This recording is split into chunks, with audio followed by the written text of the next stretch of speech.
Greetings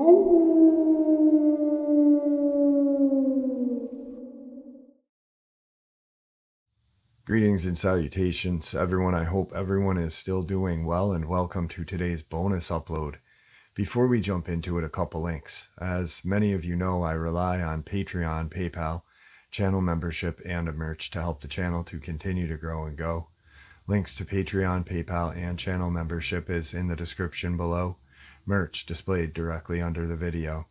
Also, Dogman Frightening Encounters, Volume 1 through 3, the audiobook versions. They were written and researched by Tom Lyons, narrated and produced by me, Jeff Nadolny. Those audiobooks are available on Audible, Amazon, and iTunes, links to which are also in the description as well. And finally, last but definitely not least, if you'd really like to help support the channel to continue to grow and go, simply subscribe. It does not cost a cent. Click the like button, takes half a second. If you don't want to miss out on any of the informative uploads that I put out daily, click that bell icon, and folks, please leave a comment. Why? Well, because all of these things really do help this channel to continue to grow and go. And yes, they definitely do matter. Now, everyone, I have taken far too much of your time. Let's jump in to today's bonus, shall we? For those of you who do not know who I am, I was raised in a military family. My family, my ancestors, since they came to this country, have been government people. We have served in the military. We have been patriots. We have fought in all of the wars. We care about this country and believe in the Constitution of the United States. We know, as many people don't know, that the Constitution of the United States of America is the United States of America. And that's why we've always been ready to do things needed to preserve and protect it. When I left home, I went into the Air Force, the Strategic Air Command. As a child, I had heard stories from my father and other pilots, my father was a pilot, about Foo Fighters, UFOs, strange crafts that were not made on this earth. And as a kid, you hear it in passing, and it's neat, and you giggle about it, and you go out and play spaceman, and you forget it. When I was in the Air Force, I met men who had participated in the alien crashed craft recoveries. Now this intrigued me, it interested me, but it was usually after quite a few bottles of beer that these stories would come out, and sometimes the next morning I couldn't remember what the heck the guy said. When I left the Air Force, I went into the Navy, and this is where everything began to happen for me. I had originally intended to just go from service to service and do something that very few people had ever done before. I was very adventurous, a very crazy young man, and I thought that it would be a pretty exciting life.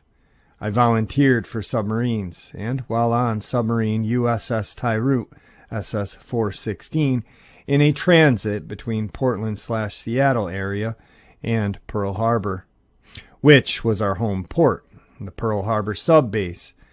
As the port lookout, I saw a craft, saucer shape, the size of a Midway class carrier, aircraft carrier. For those of you who don't know how big it is, it's huge. Come up out of the water approximately 2.5 nautical miles off the port bow, which is about 45 degrees to the left on the pointy end of the submarine. It tumbled slowly on its own axis and went up into the clouds. It appeared to be moving slowly to me, at a distance of 2.5 nautical miles, but in reality it was moving pretty fast because it came up out of the water, did a few tumbles, and it was gone. I then reported it to the officer on deck. I didn't tell him what it was that I saw because my daddy didn't raise no fools. And in case nobody else saw it, I didn't want to be the only loony on board the ship. So I asked the officer of the deck to help me cover the area, and he did, which is common for officers and lookouts to help each other while on the bridge watch because they all hang together if something happens. After a few seconds of watching, the same craft, or another craft exactly like it, came down out of the clouds, tumbled again on its own axis, and went into the water. Ensign Ball, who was the officer on deck, was literally shocked. What could I say? Seaman DiGerolamo, who was the starboard lookout, had also witnessed this, and Ensign Ball called the captain to the bridge, who was followed by the chief quartermaster, who brought a 35mm camera.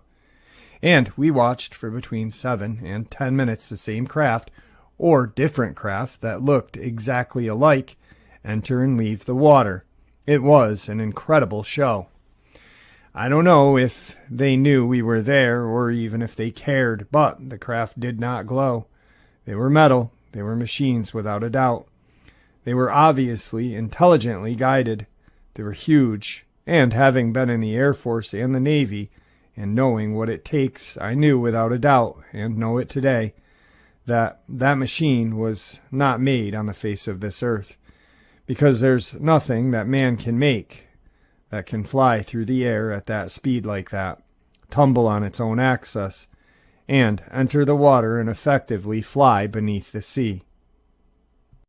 If you've ever aboard an airplane and then gone aboard a submarine, I know there's probably some of you in this room who had visited a submarine at one time or another. You can readily see, just without even any of the technicalities involved, how difficult such a thing would be to do. Where would it be built, that size? It was absolutely incredible. It changed my life, because then all the stories I had heard all my life I knew were true. And I began seeing the world in a different light. It wasn't long after that I was trained by the Naval Security and Intelligence. I was sent to Vietnam. I was assigned as a patrol boat captain, first in Da Nang Harbor. Given a crew, given a multi-million-dollar patrol boat, my job was to gather intelligence from the people who lived around the harbor and the fishermen who transited the harbor, maintain the safety and security of the harbor and the shipping. After about 5 months, I was sent up north to the DMZ, to a place called Gov'T on the Taken River. Our base camp was at the river's mouth. We were only 3 miles south of the North Vietnamese border, and our job was to patrol the Taken River from the river mouth to Dang Ha, and then up to Quang Tri, cut off to Quang Tri City, again to get to know the people on the bank, gather intelligence, and to patrol every night and maintain the safety and security of the river and the river's traffic. It was while there that I discovered that there was a tremendous amount of UFO and alien activity in Vietnam. It was always reported in official messages as enemy helicopters. Now, any of you who know anything about the Vietnam War know that the North Vietnamese did not have any helicopters, especially after our first couple air raids in the North Vietnam. Even if they had, they would not have been so foolish to bring them over the DMZ, because that would have ensured their demise. Our troops were fired on occasionally by these enemy helicopters. Enemy troops were fired on occasionally by these enemy helicopters, and occasionally people would disappear. And in one instance that I know for sure, at least one entire village disappeared one night because of an alien activity. The reason they used the term enemy helicopters in messages and dispatches was that in Vietnam, you could be overrun at any time, no matter where you were. They did not bring crypto encoding equipment into Vietnam. I'm talking about the machinery. What we did is we had crypto tables, and once every 24 hours, those codes would be no good. So that's what we used. We also, because of the inability to use crypto transmitting equipment, had to devise code words such as enemy helicopters. When I left Vietnam, I was eventually attached to a headquarters staff of the Commander-in-Chief of the United States Pacific Fleet at Makalapa, Hawaii, which is a little hill overlooking Pearl Harbor. It's a beautiful white building up there, and I was specifically attached to the intelligence briefing team of the Commander-in-Chief of the United States Pacific Fleet. It was during this tour of duty that, in the course of my duties, documents were placed in my hands. that were so unbelievable and so incredible that it took me quite a while to adjust to the fact that what I was seeing was real. Now, for those of you who don't understand how I could come and see this information, let me give you a little short course in security clearance and the need to know, and how you see classified information if you are in the military or in the government. It doesn't matter which, the rules are the same. Number one, you need a security clearance. And you've got to have clearance at that level that the information you want to see is classified at. In this instance, it is classified top secret, magic, restricted information, which I came to find out later is the highest security classification in the nation. To get that type of clearance, all you have to have is a Federal Bureau of Investigation's background check, which takes about 6 months. And they send federal agents to your home, to your old schools, to all of your teachers, to your friends, to everybody you put down on your security clearance forms, to all your old addresses, your neighbors, everybody that you've worked for.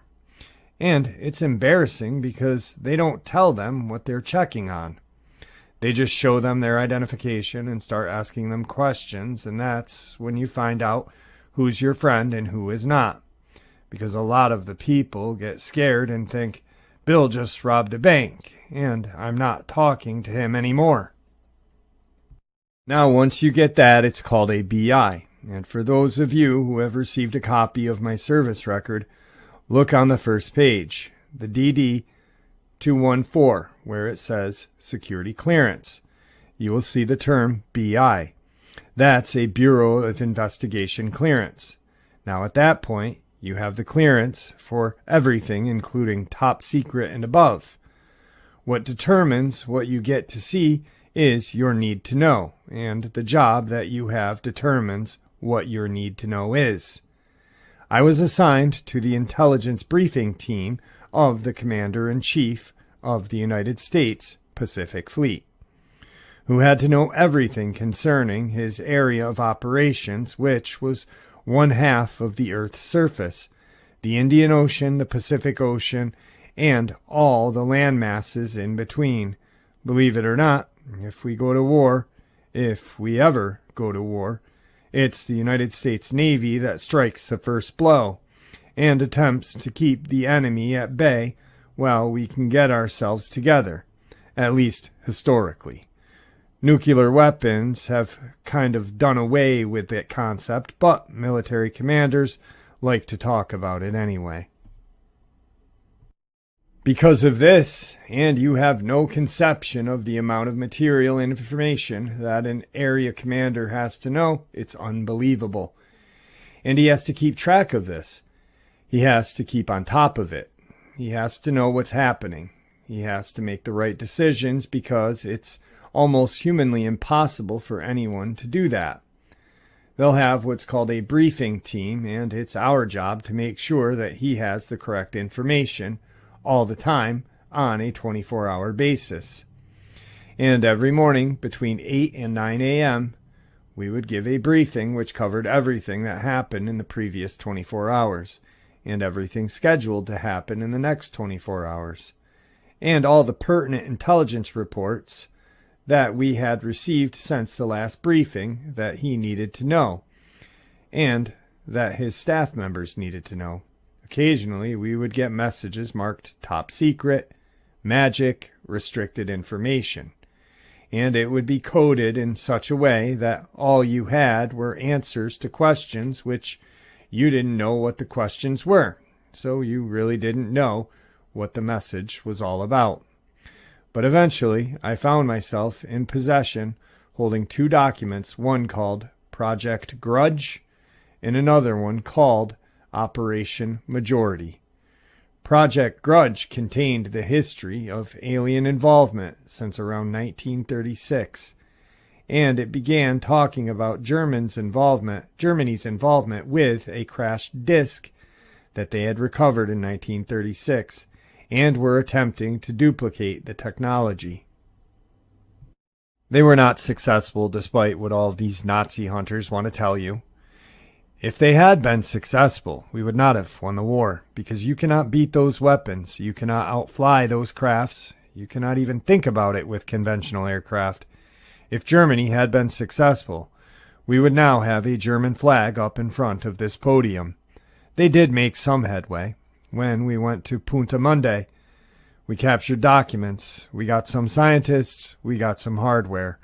The Russians also got some documents, some scientists, and some hardware. It wasn't until 1947 that we were able to capture a craft. A whole craft, not all together, but it was everything. And that occurred near the city of Roswell, New Mexico. There were dead aliens recovered from that craft. In Project Grudge, I saw photographs of these dead aliens. Of the craft, I saw photographs of live aliens. I saw photographs of autopsies, internal organs. I saw photographs of the alien designated EB, or EBE, which was held in captivity from 1949 until June 2nd, 1952, when he died. I saw the history of what they had been able to at that point put together. From incidences in the 1800s, which involved aliens and their craft. I saw the names of projects. I saw a project that was to fly recovered alien craft that had been recovered intact and undamaged, and some of them were recovered intact and undamaged. And how that happened, I have no idea. It was called Project Red Light, and first was conducted from the Tonopah Test Range in Nevada test site, and then was moved to a specially built area, ordered built by President Eisenhower, called Area 51, codenamed Dreamland, in the Groom Dry Lake area of Nevada test site, by secret executive order. It does not exist officially. If you ask anyone, or if I write letters to the government, they will tell you it does not exist. However, if you go out there at several places and see it, fly outside the boundaries and look down and see it, you know it's there. But according to the government, it doesn't exist. The project to test fly these crafts was ongoing until sometime in 1962, when a craft blew up not far from the test site, in the air. The explosion was seen over a 3-state area. The pilots were killed. They had no idea what happened or why the craft blew up, but they put Project Red Light on hold until a later date when the aliens supplied us with 3 crafts and personnel to help us learn how to fly them. That project is ongoing, and we now have not only alien crafts that we are flying, we have crafts we have built using the captured technology, and some of the UFOs that people report seeing in the United States and maybe even elsewhere are flown by United States personnel. That may come as a shock to you. We have technology way beyond the limits of what we have been told. A lot of our development technology since the end of World War II has been due to the exchange of technology which occurs in the Area 51 on a regular basis. It's ongoing. When James Oberth, Professor Oberth, retired, many of you do not know who he is. Not too many space people in here. Professor Oberth was probably one of the greatest rocket scientists and space commenters that ever lived. When he retired, the government gave him a special award. There was a press conference, all kinds of ceremony, and when he got up to speak, he said, "Gentlemen," and I quote Professor Oberth, he said, "Gentlemen, we cannot take credit for all of the technological developments that we have had in the last decade. We have had help." And that's where he stopped. One of the reporters raised his hand and said, "Professor Oberth, can you tell us what other countries helped us?" He said it was those little guys from out in space. And then he got down and would not comment any further. Now this occurred in 1959. I can go on, but time does not allow it. I will tell you, ladies and gentlemen, that there are all kinds of things going on all the time. We are making rapid progress in exposing it. Since I have begun talking, people have been coming out of the woodwork at rapid rate. Who knew and have pieces of this puzzle and are helping us put it together, because I don't have all the answers. I saw an awful lot of material. I've remembered an awful lot of it. I have probably, in my remembering, made some mistakes, and I guarantee you they are minor ones if I have. We have just recently, for those of you who didn't believe that the Jason Society of the Jason Scholars, the secret group, existed, we now have a letter from the Pentagon with 51 names of the Jason Scholars. An admission from the Pentagon that they hold the highest security clearance in the nation. An admission from the Pentagon that they hold the protocol rank of Rear Admiral and are treated as such on any military installation or in any government office. There are 6 Nobel Prize winners on that list. There are the elite of the scientific world. They are the only ones who really know the truth about the technology today and about the real science of physics. Because the one that we are being taught all the time, if you send your kids to college to learn physics, you're wasting your money because they're teaching them stuff that does not work. It's not true. It's not real. Gravity is not what we think it is. There is a unified theory. We already know what it is. It's what makes these crafts work. It's absolutely incredible what's going on. How many of you keep up with Billy Goodman's show on KVEG out of Las Vegas? For those of you who don't know, I would try tuning in on any night between 10 p.m. and 1 a.m. It's 8:40 on your AM dial, and the subject every night are those subjects that no other media person in the United States will touch with a 10-foot pole every single night except Saturday night. It's the only show that you can call in and talk to another caller. You've got 3 minutes to say whatever you want to say, as long as you do not cuss, swear, slander anyone. And every night, they're helping to expose this. When John Lear and I first said what was going on out at Groom Lake, everyone said, "You're nuts. There's nothing going on at Groom Lake." The listeners of Billy Goodman's radio show put together an excursion and went up to Groom Lake, and they all, ever since, every night, they go up there and watch them test fly the alien craft every night. The first night, they had 100 people there, and 100 people saw 4 alien craft fly, doing things that no airplanes and no helicopters can do. Now, they don't tell us anymore that there's nothing happening at Groom Lake. What they tell us now is there's no such thing as aliens. It's all government secret projects. That's okay, because we'll prove that wrong too eventually. It just takes a while, because where we were, it's not where we're at. I'm really happy about that. Now, if you want to see what's happening right now, keep watching your movies, keep watching your television commercials, your alien programs on television. Read Whitley Strieber's Majestic, which is part of the plan called Majestic, to test the reaction of the population to the presence of aliens on the Earth. And I have just finished my study of Whitley Strieber's book, Majestic, and I am going to tell you right now that most of the documents in there that he says are fiction are real documents that came right out of Project Grudge. It's part of the government's campaign to leak information out in ways that they can always deny that it's real. There's only one thing wrong with the information in that book. The stories of the characters in there I know nothing about. What I'm talking about are the supposed government documents that he has in the book. I am telling you tonight they are real. Those are some of the same documents I saw in Project Grudge back between 1970 and 1973. And where we have wondered before, Now we know that Whitley Strieber is working for the government.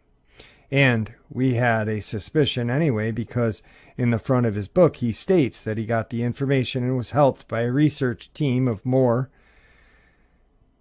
Chandry, and Friedman. William Moore has publicly admitted on July 1st that he is an agent of the United States government, and we know that the others are as well. This is going to come out, and the reason they are doing it the way they are doing it is they know eventually you are going to find out that it's all true and real. They are desensitizing you so you are not shocked. So there is no collapse of society as we know it, so that the religious structure doesn't fall to pieces, so that the stock market doesn't go crazy, because these were their original fears. Now, there's nothing we can do about the last one because it's already happened. There will be a segment of the population that worships the aliens, even though they are no different than us. They are just from somewhere else.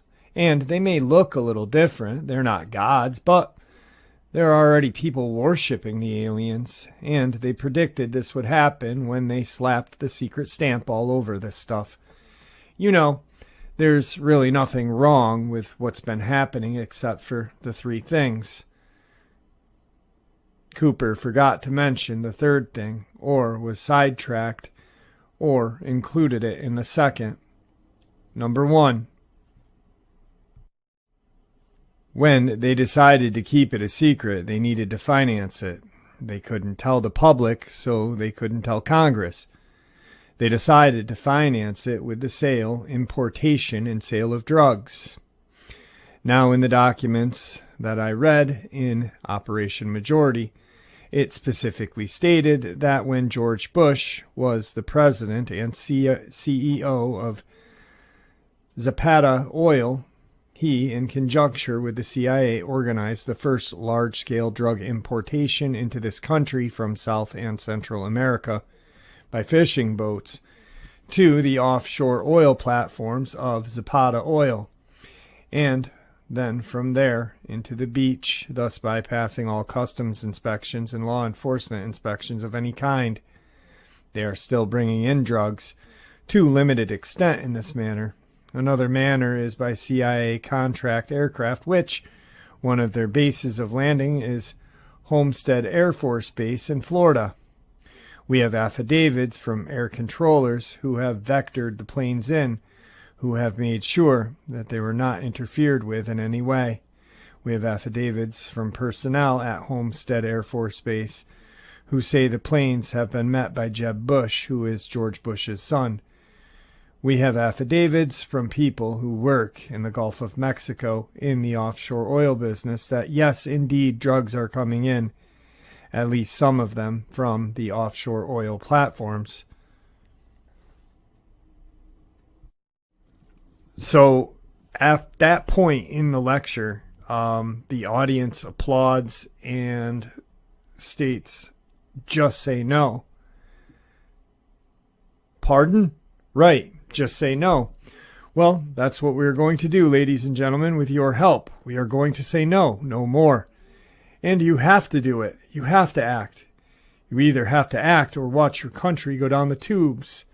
Now, that's one of the things that's wrong. The next thing that's wrong is to keep the secret. They killed a lot of people who tried to leak it out. And if I hadn't done it the way that I did it, you wouldn't be seeing me anywhere standing or walking on this earth now. They killed President Kennedy during the workshop. For those of you who haven't seen the tape, I will show you on the tape who shot the president and why. Between 1970 and 1973, in Operation Majority, it stated verbatim that President Kennedy ordered MJ-12 to cease the importation and sale of drugs to American people, that he ordered them to implement a plan to reveal the presence of aliens to the American people within the following year. His assassination was ordered by the policy committee of the Bilderbergers. MJ-12 implemented the plan and carried it out in Dallas. It involved agents of the CIA, Division 5 of the FBI, the Secret Service, and the Office of Naval Intelligence. President Kennedy was killed by the driver of his car. His name was William Gere. He used a recoilless, electrical-operated, gas-powered assassination pistol that was specially built by the CIA to assassinate people at close range. It fired an explosive pellet which injected a large amount of shellfish poison into his brain, and that is why in the documents it stated that President Kennedy's brain was removed. If you've studied the case, you will find that indeed his brain disappeared. The reason for that is so that they would not find the particles of the exploding pellet or the shellfish poison in his brain, which would have proved conclusively that Lee Harvey Oswald was not the assassin. In fact, Lee Harvey Oswald never fired a shot. He was a patsy. At this point, Mr. Cooper pauses briefly, and a lady in the audience asked the obvious question, "Why haven't you been assassinated? If they were to kill me right now, what would you think?" Cooper paused. "That's the truth," several people claimed. "I've got them right where I want them. If they touch me, everyone who has ever heard me talk is going to be absolutely enraged, and is going to know that everything that I have said is true. As long as they don't touch me, there's going to be some of you who are always going to be wondering. But eventually, we are going to bring out enough proof, and if you're here doing the work during the workshop, you're going to see an awful lot of it that's going to prove to you that it is true, it's real, and it's happening." Okay, I've tried to cover a lot of stuff just briefly because there's no time in 45 minutes to get into everything very much. At this point, Mr. Cooper then announced the scheduling workshop session of the following day.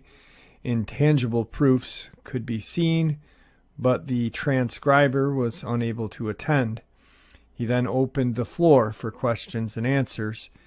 A muffled question was barely heard coming from the front of the room, which, in essence, asked, "What about all of the people in the press and others who were in Dallas and who saw the assassination? Couldn't they tell where the shot had come from? Why didn't they come forward? There must have been plenty." There was. We know that there was at least 18 who were all murdered within 2 years of the event. The odds of that happening are 1 in 3 trillion, Cooper replied. Again, a muffled question. Why did the driver have to shoot Kennedy? Because the other fools missed. There were a total of 3 shots fired at President Kennedy. 1 hit him in the throat that did not kill him. 2 of them hit John Conley. The one that was fired from the grassy knoll hit the president in the throat. The other 2 shots came from directly behind the limousine, not the schoolbook depository building.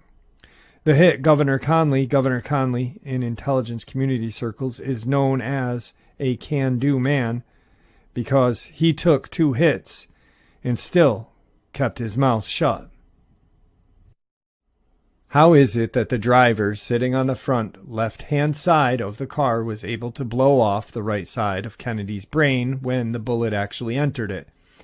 And wouldn't it have been virtually impossible? Another person asked. Mr. Cooper seized the gist of this question and injected. For those of you who have been listening to all of these talk show hosts, whose job it is to be a talk show host, and who have not done any legitimate research into this, if you come to the workshop, I will show you on the tape how it was done. You will see that Kennedy was, in fact, slumped over against Jackie. His head was turned. It was very simple. It was easy, and you will see it with your own eyes. Another muffled, off-mic question from the member of the audience inquired why no one else had come forward with the information Mr. Cooper was disseminating, and why those who knew it had kept it secret for so long was quickly answered. It hasn't been. I'm talking about it right now. Bill English was talking about it 8 years ago, but everyone laughed at Bill English. John Lear's been talking about it for 3 years, and everyone laughed at him. Now there's so many people talking about it, people are starting to listen, and it's about time. Because it's about time that we quit being fools. And that's exactly what they think we are. And we prove it to them every day. The next question dealt with the alien technology and asked, in essence, hasn't anyone else, other than our government, come up with the energy technology that the aliens have? To which Mr. Cooper answered, there's been quite a few people who have come up with it, and they've been stopped, and they'll all continue to be stopped because once you have it, you have free energy. Once you have free energy, they no longer have to they have power over you. Do you understand? That's why they stop it. Another question? In the film of the assassination, which was examined greatly by experts, why didn't they conclude that Kennedy's driver shot him? To which Cooper asked, examined by whom greatly? Most of the film that you can purchase has that segment cut out. And you can always tell it by the person running in the background.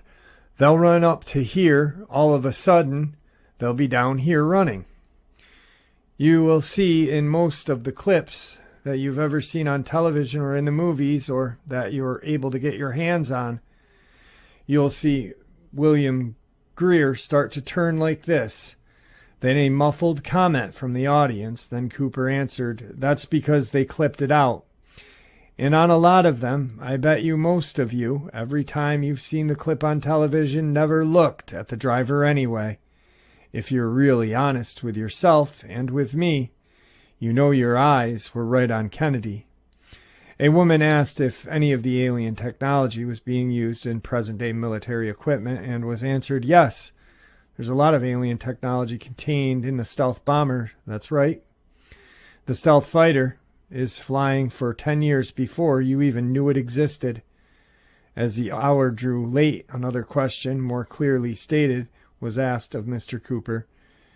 Before you let us out of here, there's a bunch of us here wondering, what can we all do to help bring this all out? A single word, revolt, issued from several listeners simultaneously, but Cooper responded, don't revolt. What you need to do is what you should have been doing all along. You need to get involved with your government. The first thing you need to do is purchase a copy of the Constitution, which I know that most of you don't have anywhere in your house. And if I were to go around this room and ask each person what the Constitution says, most of you couldn't tell me what the Constitution says from your grocery bill. And that's the truth. And that's your country. So if you don't know what your Constitution is, you're dead already. So the first thing you do is get a copy of the Constitution. The second thing you do is learn it. The third thing you do is start calling your senators and representatives and the President of the United States. And you start leaning on them. And you tell them, unless you straighten up the government and unless we start getting the truth, and I mean the whole truth, and no more of this baloney, this is the last job you're going to ever have, period. And I'll do everything in my power to make sure that comes true. And then write them frequently, saying the same thing. And then when they're in your area, in their offices, take a little delegation and go and see them. And make them understand that they are going to be living in poverty because they are not going to have a job anymore come election day. You see, the secret government may own the executive branch, but you people, all of us, we own the Congress, and the Congress makes the laws, and the Congress can impeach the entire executive branch. You also have the right to petition the government for a redress of injuries. So, you are powerful. You've just forgotten that you're powerful. You've forgotten that that vote that you haven't been doing every time an election comes around, that vote has abdicated your power. That vote you didn't cast abdicated your power and gave it to those who are subverting the Constitution and ruining this country. A gentleman then asked, "What was traded to the aliens for their technology?" "People and animals," replied Cooper. Another man asked, "Is the Soviet Union in on any of this?" The Soviet Union and the United States of America has been close allies since the end of World War II, and have been closely participating in a secret space program all of this time. The Soviets have the same thing we have, yes. What you see happening in the Soviet bloc right now is not the result of people standing up and saying, "We want to be free."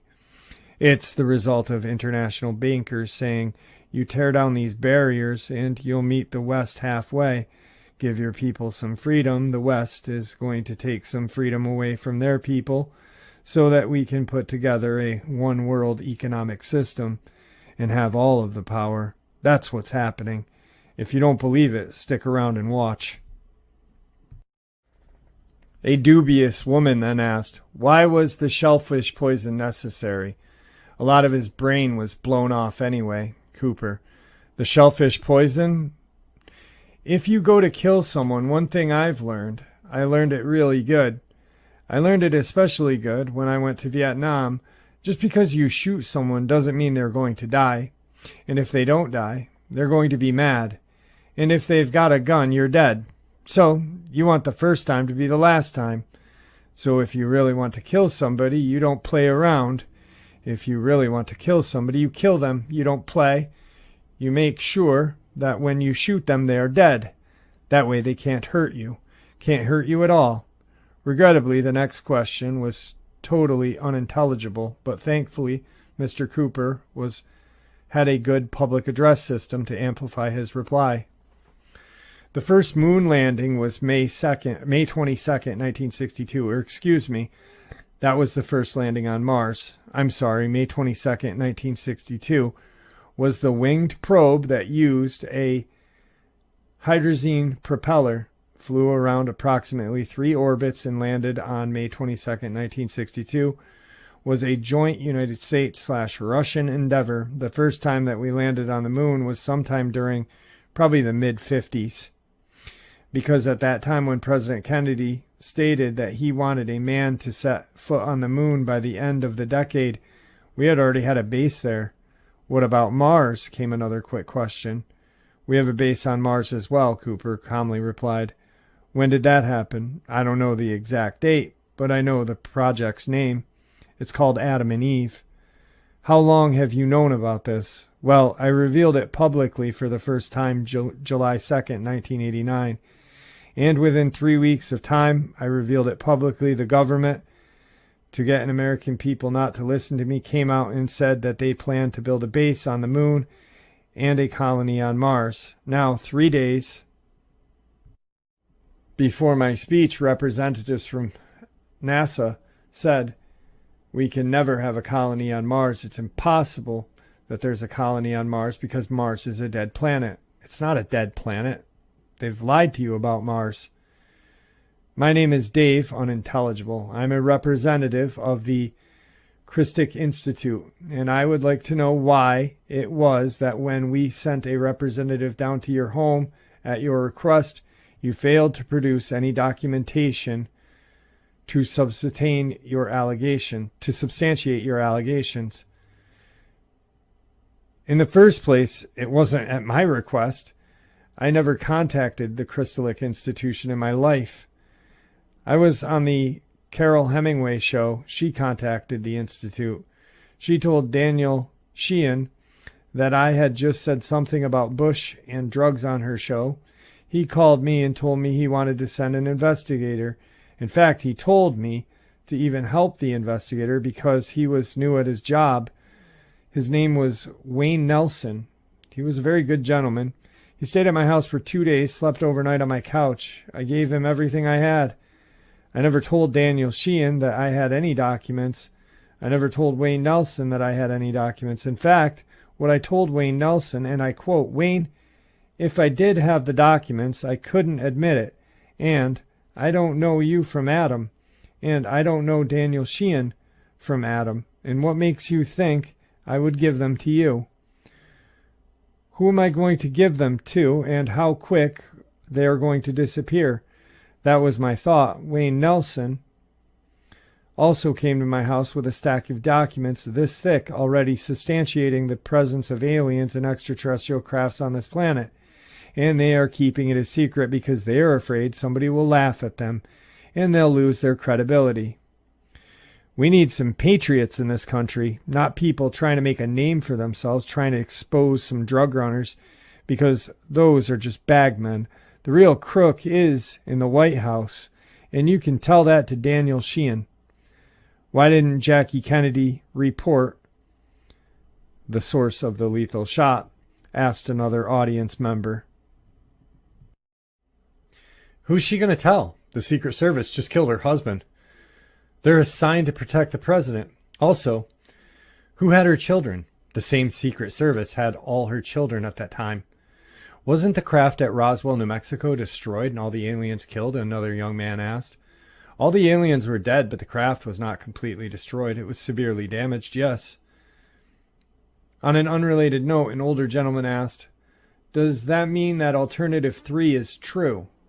Alternative 3 is absolutely true. So is Alternative 2.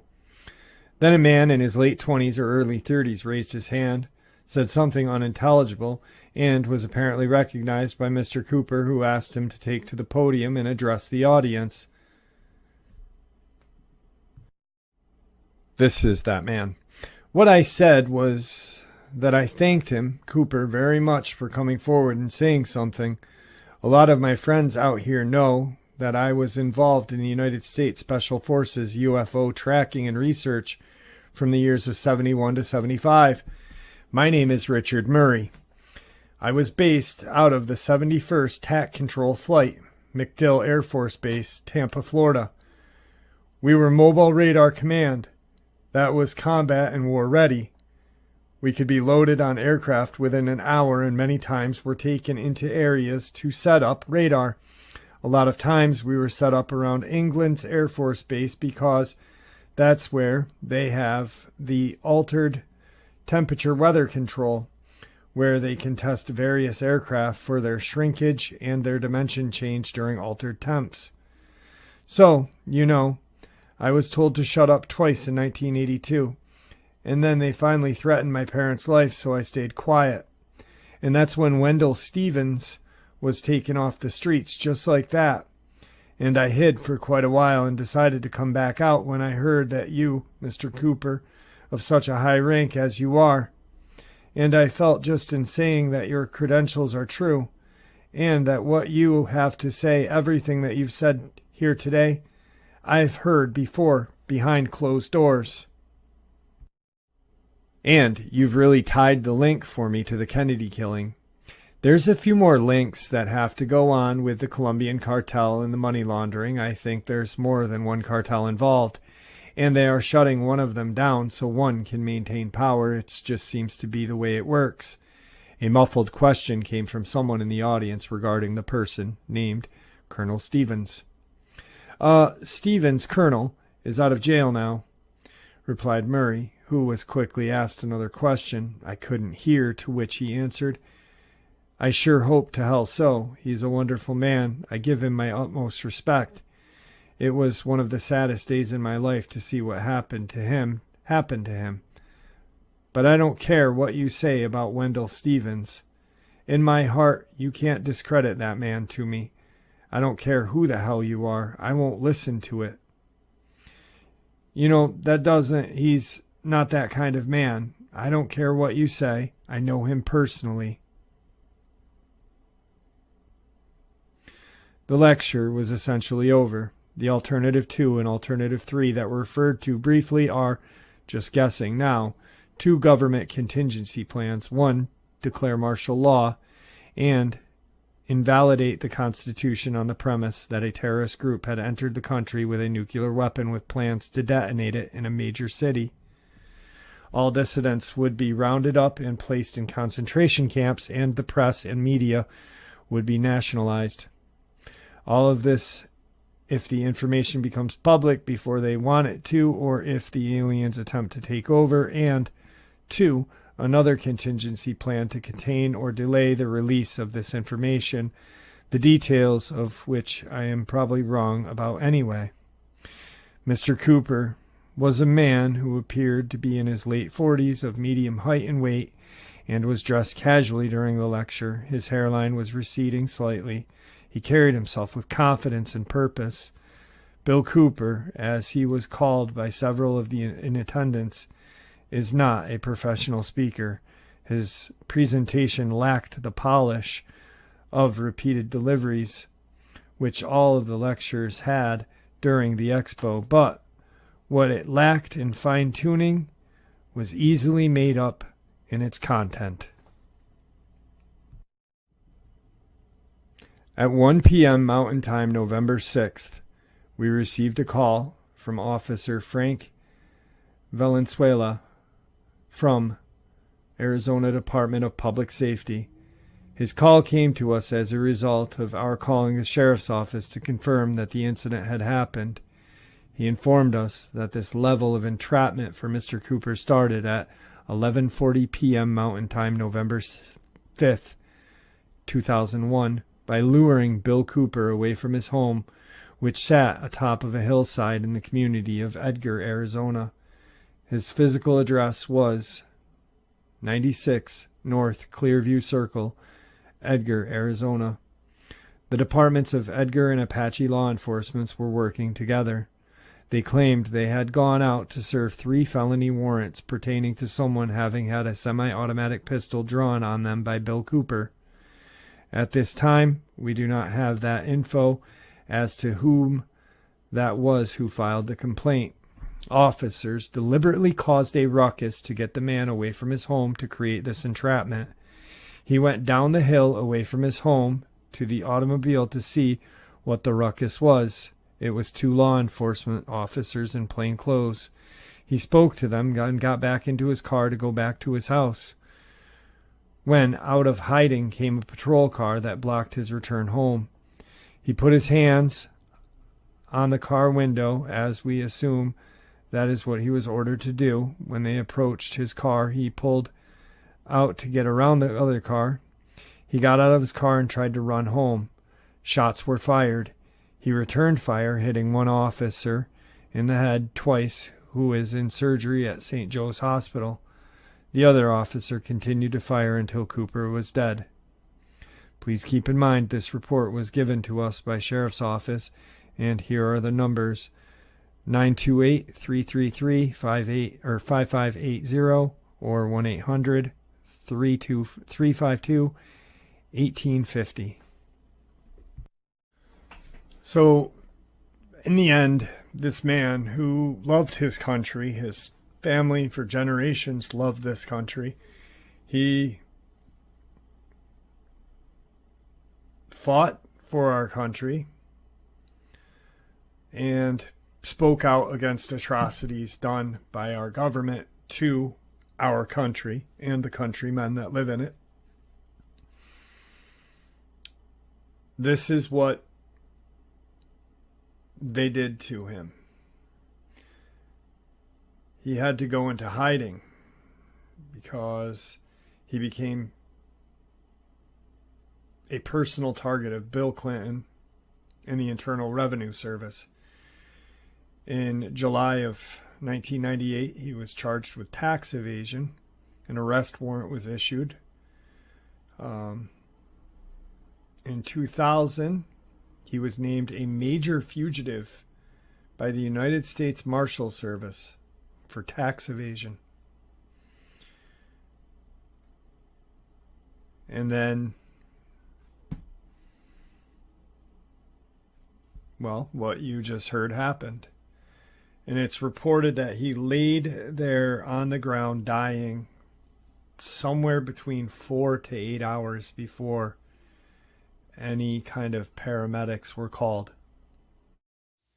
And there you have it, folks. Tonight's bonus. I do hope you all enjoyed it as much as I enjoyed sharing it with you. I'd like to thank you all for supporting the channel. It is, after all, your support that keeps this channel growing and going, and what gives us all a place and a chance to share our experiences and theories judgment-free. Everyone's treated with the respect we all deserve. Thank you. Please stay safe, happy, healthy, and ever vigilant, keeping an eye on our children, pets, family, and friends. These creatures are real. They are out there and dangerous. Share this information with those you love and care about, and it may just help save their lives someday. Until next time, never stop asking questions, never stop searching for the truth, and God bless.